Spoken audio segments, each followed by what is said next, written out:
Matthew chapter 18. If you want to remember way back when, back in November, we talked about children and about the greatest and the least in the kingdom and about becoming like children. And then last week we talked about forgiveness, which is toward the end of this chapter. Today I want to get the middle part.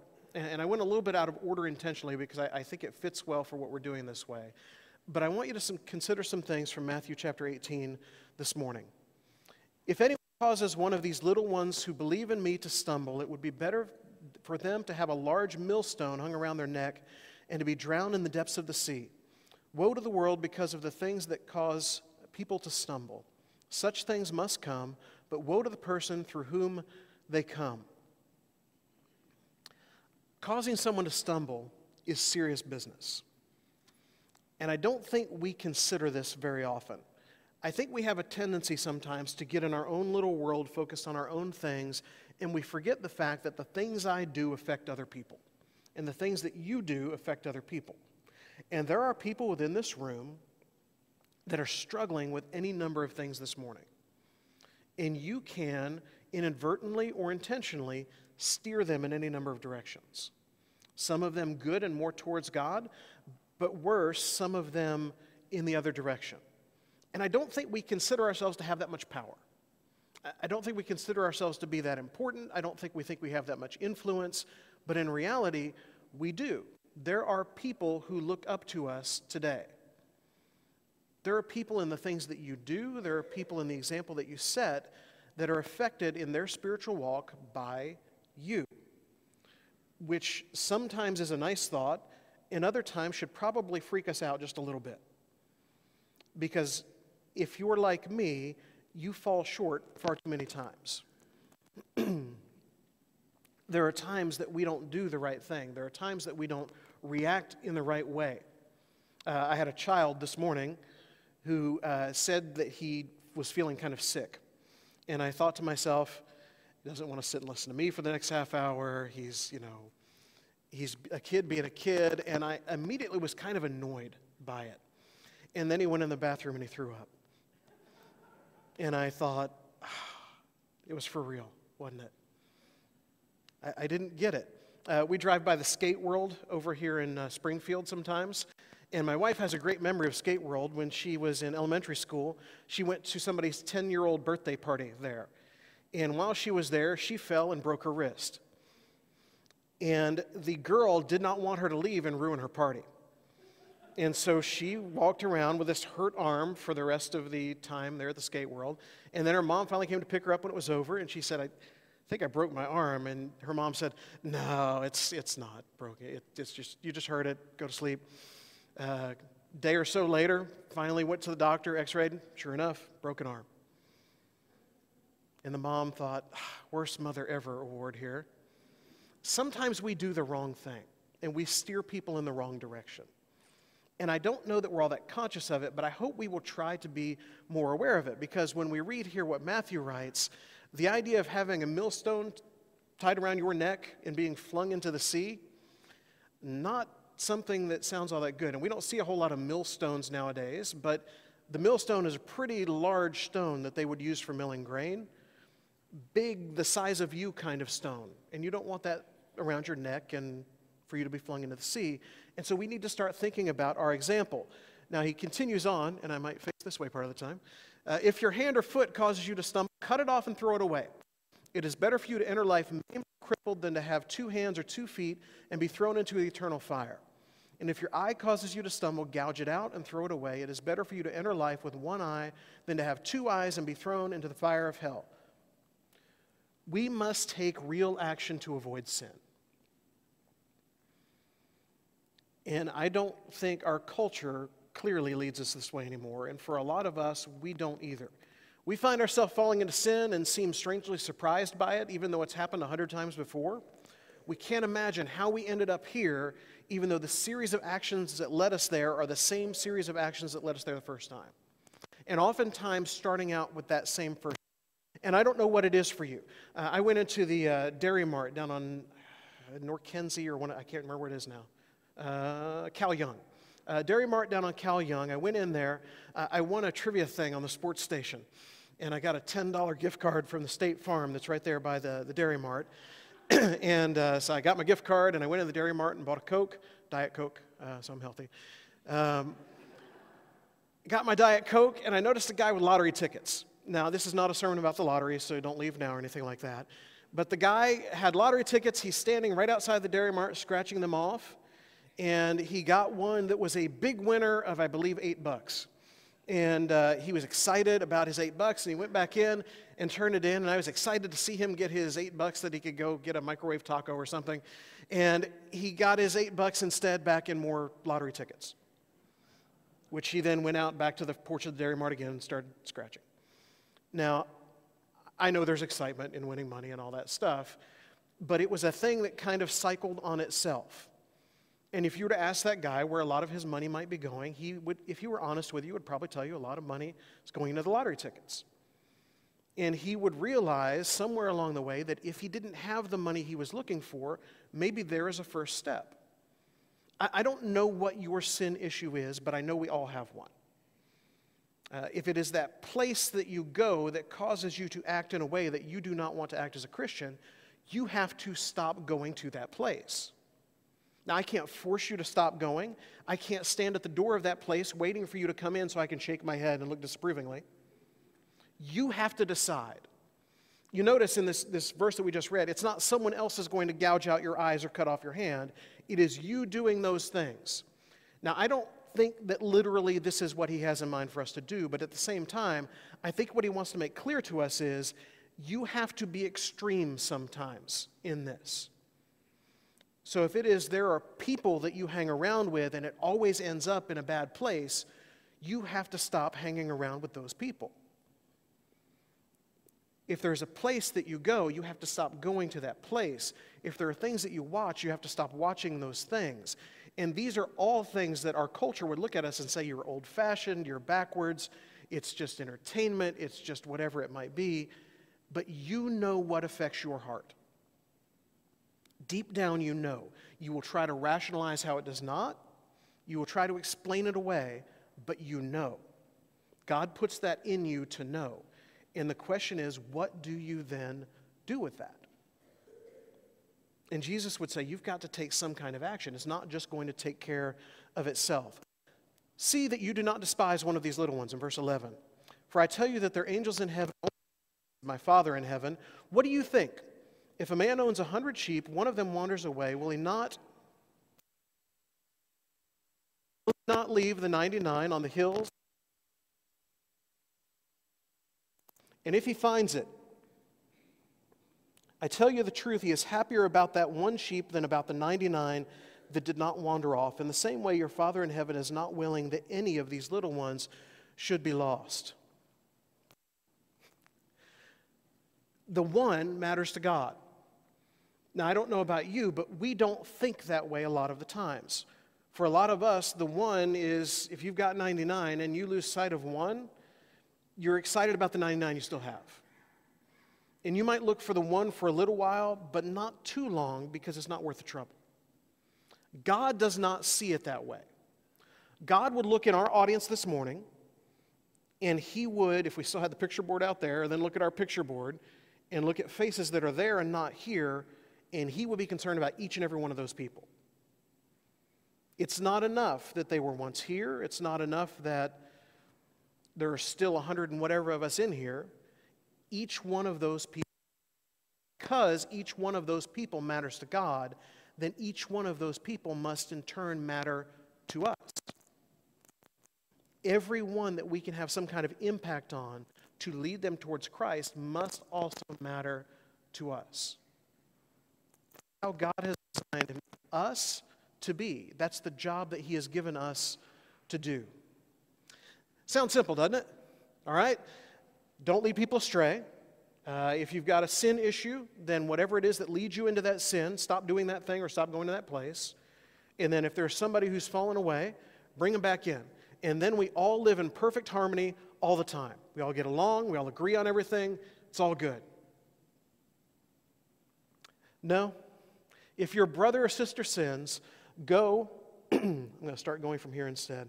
If your brother and sister sins against you, go and show him his fault between just the two of you. If he listens to you, you have won your brother over.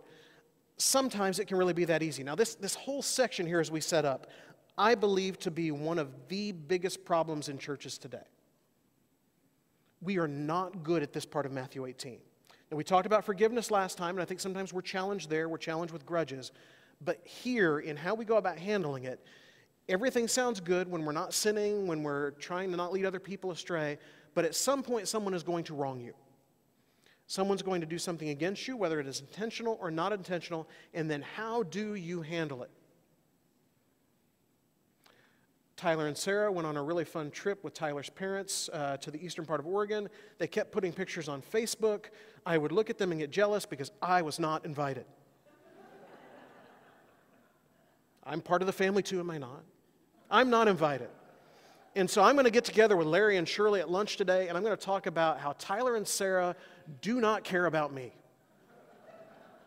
And if they truly loved me as a brother and as their preacher, I would have been invited to all these wonderful places to see them too. And then Larry and Shirley, they talked to Roy and Darlene and said, "You're not going to believe what this new family did to the preacher." And here it starts, and it sounds comical, doesn't it? But is this not what we do? And when I say we, by the way, if you're visiting with us and you think, what's wrong with these people? This is what churches do. This is why people get annoyed with churches. This is why you see people say things like, I like God, I like Jesus, but it's the Christians. There's a book that's sitting around here somewhere. I love Jesus, it's the Christians I can't stand. Because sometimes we just don't live this out the right way. And so he begins by saying, if your brother sins against you, go and talk not about him, not near him, but to him. And I truly believe that sometimes it can be easy enough that this is where it stops. If, among any other things, they will be so shocked that you are coming directly to them with whatever the issue is, and you're being honest and transparent and open about it, that it can solve itself right there. Everything that I know of Greek and all the commentaries and all those things, this also applies to preachers and elders and deacons. You have a problem with your preacher, your elder, your deacon, go to that person. Or if you're a preacher, elder, or deacon, you have a problem with somebody else, go to that person. This is where the solution to the problem begins. And by the way, as we're going in, what is our intent going in? And I hope our intent going in is resolution and reconciliation. And not, I'm going in so I can do my due diligence and prove my point and do the Christian thing I'm supposed to do, and then I'm off the hook. That's not what God is after here.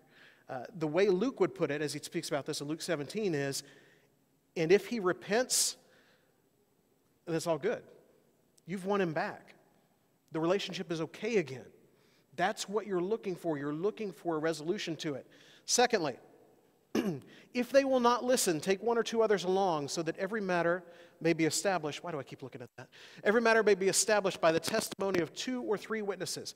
Take some people with you. Try again. Don't give up. A lot of us, if we can manage to make it to the point that we actually go and talk to someone about the issue we have with them, and it doesn't go well, then we walk away and say, well, I tried. And Jesus would say to you, try again. What if God came to us and said to us, I need you to get your life together, I need you to follow me, I need you to do the right things. And the first time we messed up, he said to us, really need you to get back on board here. And then the second time he said, well, I tried. We would all be in a heap of trouble. And for our relationships, it should be no different.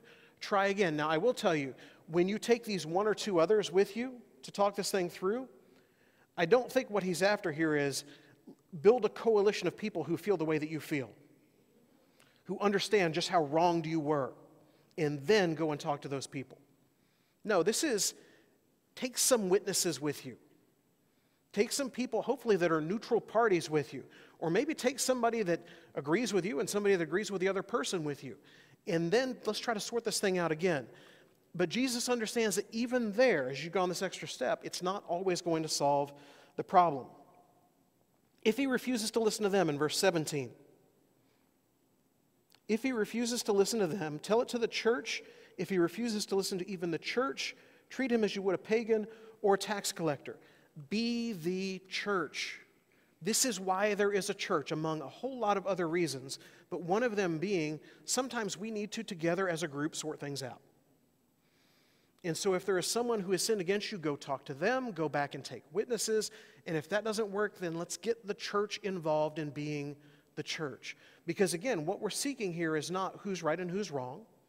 What we're seeking here is not you feeling better about where you're at. What we're seeking here is reconciliation. We are seeking for people to get back together, for relationships to be restored. And so take it before the church. Truly I tell you, whatever you bind on earth will be bound in heaven, and whatever you loose on earth will be loosed in heaven. There are eternal consequences to this, and this is where we stop thinking sometimes. This is not something that's just about the relationship here. This is not something that's just about whether the two of you can get along. If you find people who do not attend church anymore, do not consider themselves to be part of a church anymore, a lot of those people will come back to something like this. There was a relationship there, I was mistreated, and I can't go back there.